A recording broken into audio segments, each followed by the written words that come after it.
La infancia suele relacionarse con inocencia hasta que la curiosidad de dos niños decide cruzar la línea entre el juego y la muerte. En 1993, una comunidad en Inglaterra quedó marcada por el asesinato de un niño de 2 años de edad.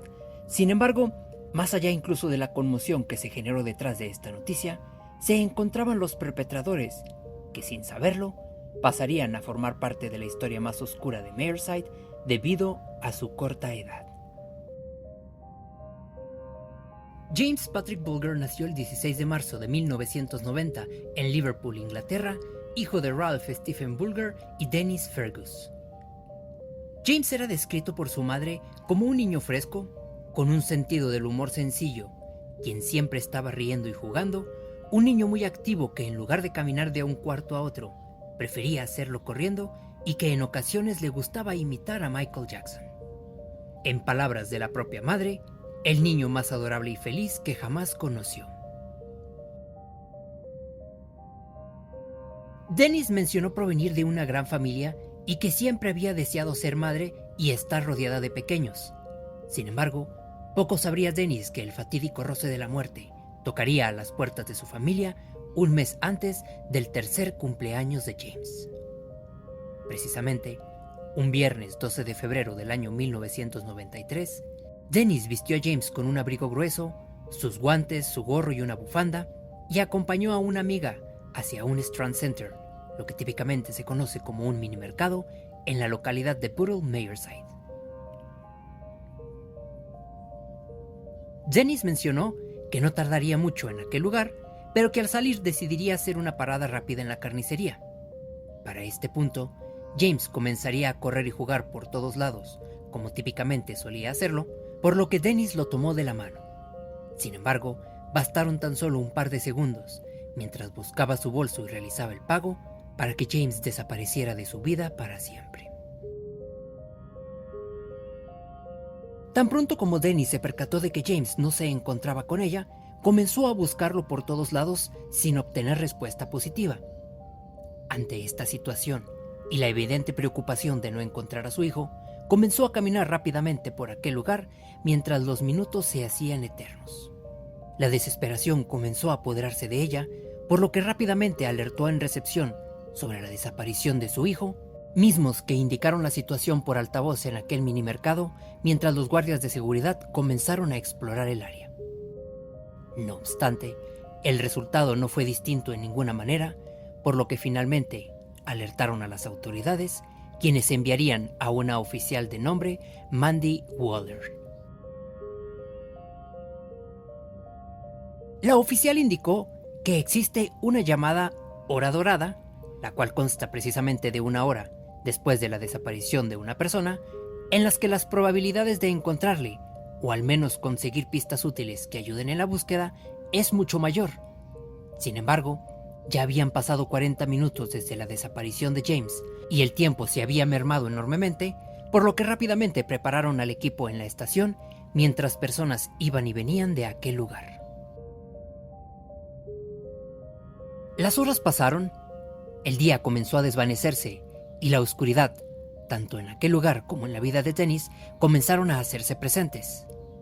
Su rabia ante las preguntas de la oficial era evidente y complicaba un poco la búsqueda. Sin embargo, era entendible lo alterada y frustrada que ésta se encontraba después de 4 horas de no haber visto a su hijo. Dennis fue llevada a la estación, mientras que un equipo mucho mayor de policías continuaba con la búsqueda. De esta manera, lograron dar con un testigo que informó haber visto a un niño pequeño llorando cerca de un canal de agua al lado del minimercado, pero nuevamente no obtuvieron rastro de James. El tiempo siguió transcurriendo. Habían pasado alrededor de 9 horas después de la desaparición de James, cuando uno de los detectives informó a uno de los oficiales encargados en la investigación que había encontrado información relevante en las cámaras de videograbación del mercado y que lo necesitaba urgentemente en aquel lugar. Al llegar al mercado, el oficial vio claramente a James, caminando de la mano con otros 2 niños, siendo llevado lejos de aquel lugar.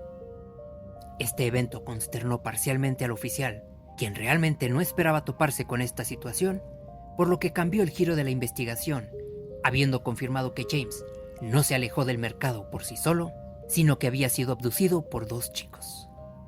En otras palabras, James había sido secuestrado. Aproximadamente 17 horas después de la desaparición de James, se realizó una rueda de prensa en la que los padres de James suplicarían que les devolvieran a su hijo, e incluso los oficiales a cargo señalarían estar en búsqueda de los 2 chicos, de quienes no revelaron imágenes más que la vestimenta que estos usaban el día que se llevaron a James.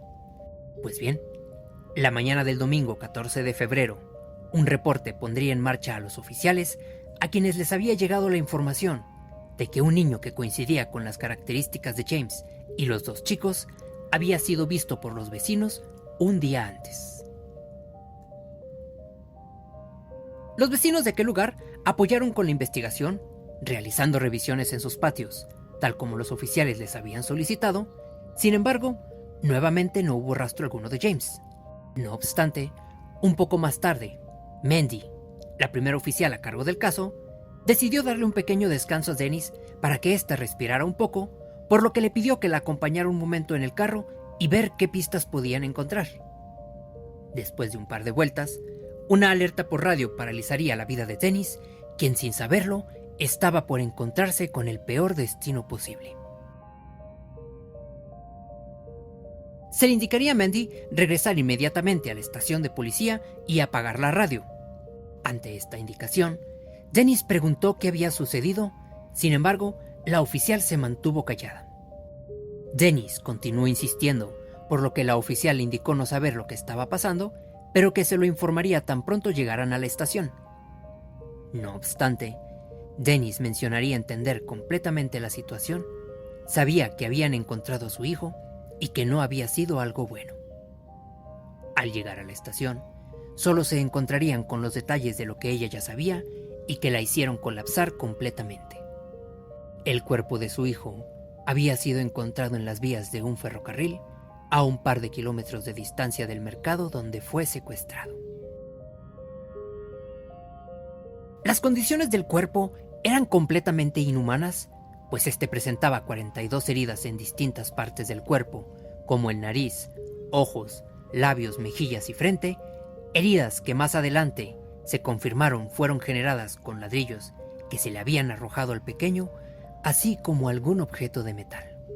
De la misma manera, este presentaba rastros de tierra, producto de las pisadas que había recibido, e incluso notaron que su ojo izquierdo había sido pintado de azul y que éste tenía un par de pilas dentro de su boca.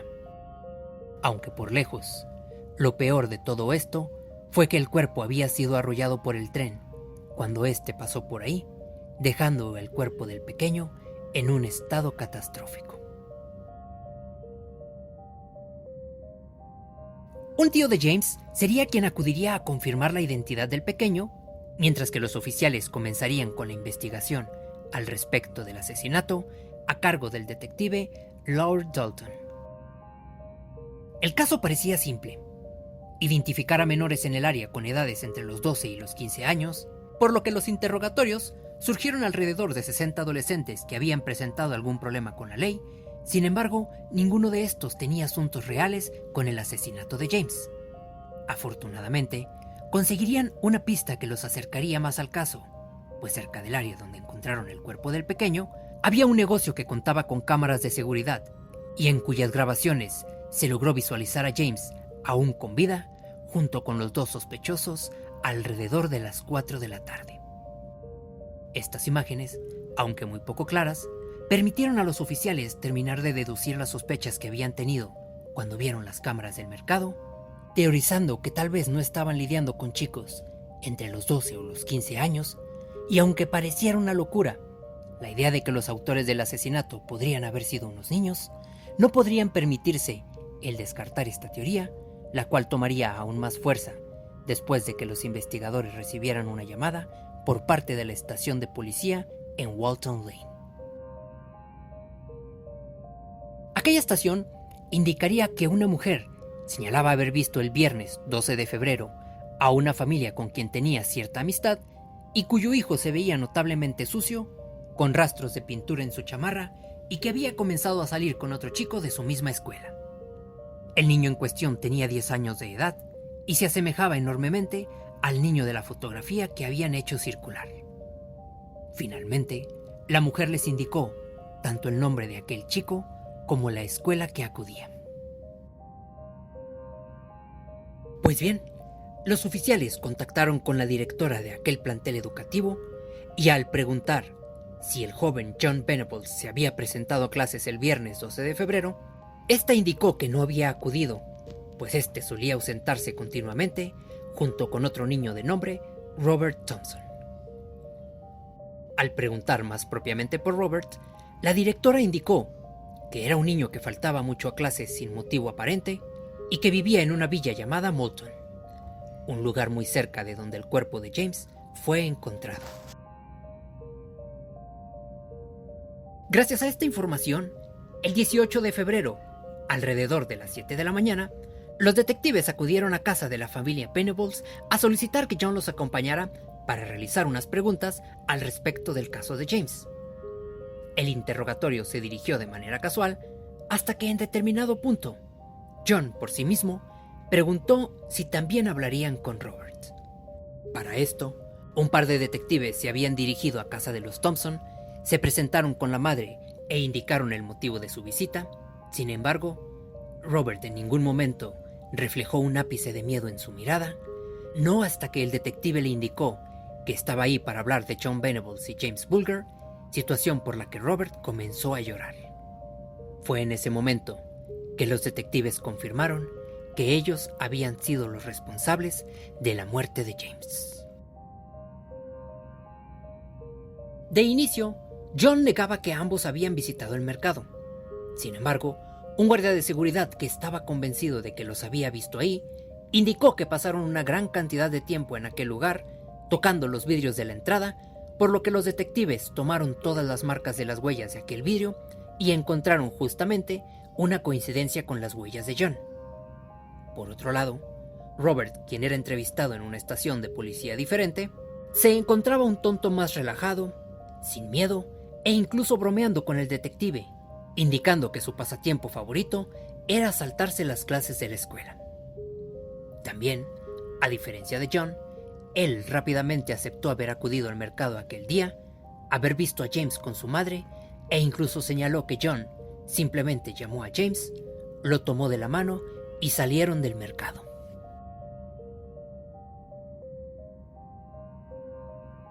La información en los interrogatorios subsecuentes con John no resultaban tan fructíferos, pues este seguía negando toda culpabilidad, indicando que Robert era un mentiroso y que jamás habían estado en el mercado. Sin embargo, cambiaría su versión de los hechos alrededor de la tercera entrevista, después de que los detectives le indicaran que Robert había confesado todo, indicando que sí había estado en el mercado, pero que no había visto a ningún niño ahí. No obstante, más adelante cambiaría nuevamente los hechos, señalando que sí había estado con James, que habían caminado por los alrededores, tomados de las manos, y que había sido idea suya llevárselo, pero que la idea de matarlo había sido de Robert. Finalmente, John tendría una conversación en privado con su madre, quien le indicó que pese a lo que haya pasado, siempre lo cuidaría, lo apoyaría y lo amaría, por lo que John aceptó haber asesinado a James Bulger. John declaró que aquel día se habían fugado de clases y que se habían robado unas pilas y un bote de pintura para posteriormente llevarse a James. Caminaron hacia el canal de agua que estaba cerca del mercado y habían pensado simplemente arrojarlo ahí. Continuó señalando que Robert le ordenaría a James hincarse, pero que éste no lo había obedecido, motivo por el cual Robert lo arrojó al suelo y éste se golpeó la cabeza. Después de esto, lo llevaron a las vías del tren, donde Robert lo tumbó al suelo y comenzaron a arrojarle ladrillos en la cabeza, a golpearlo con una barra de metal y a insultarlo llamándolo estúpido e imbécil. Cabe señalar que John se deslindó de la mayor parte de estos hechos, señalando que él no quería hacerle nada, que los ladrillos los arrojaba hacia el suelo y que era Robert quien realizó la mayor parte de estos actos. Finalmente, señaló que antes de irse, simplemente decidieron dejarlo en las vías del tren. Para este punto, John le pidió a los investigadores detenerse, pues no podía continuar narrando lo sucedido. I have a photograph here, which is a video camera photograph. That's me. That's me. So the boy holding James's hand is you, and the boy ahead of you, in the dark jacket and trousers, Robert Thompson. And what was it you told us? That killed James. Right. Now, I know that took a lot of doing. I can't tell you anything else. That's the worst bit. You just tell us what happened. He took me around so I can start throwing bricks at him. And then Who did? Robert. Why did he throw bricks at him? No, Where did the stones and the bar hit him? in the head. Was he bleeding? Or either. Where was he bleeding from? Face. Then it was Robert's idea to kill him. Okay. So finish now because I can't speak anymore. A la par de esto, Robert tocó por sí mismo el tema del asesinato, cuestionando a los oficiales que cómo sabían que había sido él quien lo había asesinado, cayendo nuevamente en un llanto ficticio, pues al igual que en las ocasiones anteriores, no había ninguna lágrima en el rostro de Robert. Asimismo, el interrogatorio con este se volvía cada vez más complicado de manejar, pero no tanto por la falta de cooperación por parte de Robert, sino por las respuestas que éste daba, indicando que por qué querría matar a un bebé si él tiene uno en casa, y que si él deseara matar a uno, simplemente habría matado al suyo. Otra de las cosas que llamaría particularmente la atención de los investigadores sería el momento en que Robert imitaría a James, indicando querer a su madre con un tono frívolo muy cercano a lo burlesco. No obstante, la búsqueda por obtener la verdad de los hechos seguía siendo complicada, dado que tanto Robert como John se culpaban uno al otro constantemente, y esta actitud no cambió para nada, pues aún en la corte se mantenían firmes en culpar al otro. De esta manera, en noviembre de ese mismo año, tanto John Venables como Robert Thompson fueron juzgados en el tribunal de Preston Crown. Para estas fechas, ambos niños habrían cumplido 11 años. La decisión del jurado sería claro. Ambos conocían a la perfección los actos que habían llevado a cabo y las heridas ocasionadas habían sido con la pura intención de terminar con la vida del pequeño, por lo que ambos niños fueron enviados a una casa de seguridad infantil por 7 años y 8 meses, estando todo este tiempo bajo supervisión terapéutica. Ya establecidos ambos en la casa de seguridad a la que fue designado cada uno, se inició con el proceso terapéutico, el cual arrojó que Robert había sido un niño salvaje, fuera de control y con golpes por parte de su padre, mientras que los padres de John se habían divorciado y con él particularmente habían sido muy descuidados, prestándole poca atención a su cuidado, aunque nada de esto establecía con claridad el por qué habían tomado la decisión de privar de la vida al pequeño James. Pasados 2 años, tanto Robert como John obtuvieron su libertad. Por un lado, Robert, quien se pensaría podría haber sido el caso más preocupante para los terapeutas, logró integrarse adecuadamente en la sociedad sin problemas de conductas posteriores, contrario a John, quien fue detenido en el 2010 por posesión de material explícito de menores y liberado en el 2013 para volver a ser detenido 4 años después por el mismo delito, además de que ya presentaba antecedentes del uso de sustancias ilícitas. Posteriormente, en el año 2020, se consideraría su libertad condicional, llevando a cabo audiencias privadas, situación ante la cual Janice, la madre de James, indicaría que pareciera que la corte buscaba proteger a los criminales más que enjuiciarlos, y comenzaría a meter presión junto a un grupo de personas que se unieron a ella en la Fundación en Memoria de James Bulger, presión por la cual la corte decidió negarle la libertad condicional a John, quien fue descrito por los presentes como un monstruo que volvería a actuar contra la sociedad en cuanto tuviera la oportunidad.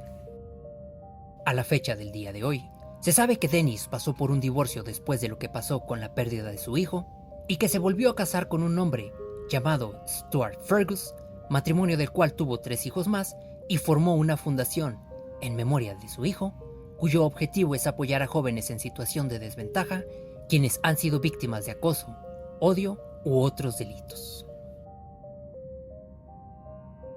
Como dato curioso, mientras los detectives buscaban al culpable de la muerte de James, un padre de uno de los jóvenes llamado Jonathan Green indicó que su hijo era el culpable del caso de James, pues este se parecía enormemente al de los carteles que hicieron circular. Debido a la seriedad del asunto, Jonathan fue investigado e interrogado intensamente, al punto que él mismo indicó en determinado momento verse tan presionado que estuvo por aceptar los cargos, pese a que él era inocente. Si te ha gustado el video, te invito a revisar el canal de 60 Minutes Australia, quien realiza una cobertura completa y detallada de este caso, así como revisar la fundación de Dennis Fergus, y para quienes les sea posible, les invito a apoyar la misma. Finalmente, te invito a formar parte de este proyecto que sigue creciendo paulatinamente, a dejar tu like, y realmente no existe una reflexión que pueda equilibrar el incomprensible dolor que pasó la familia de James, pues donde queda un hombre, también queda la ausencia marcada por la pérdida de un pequeño que solo experimentó el miedo y el dolor en sus últimos días y quien fue privado de la oportunidad de seguir soñando.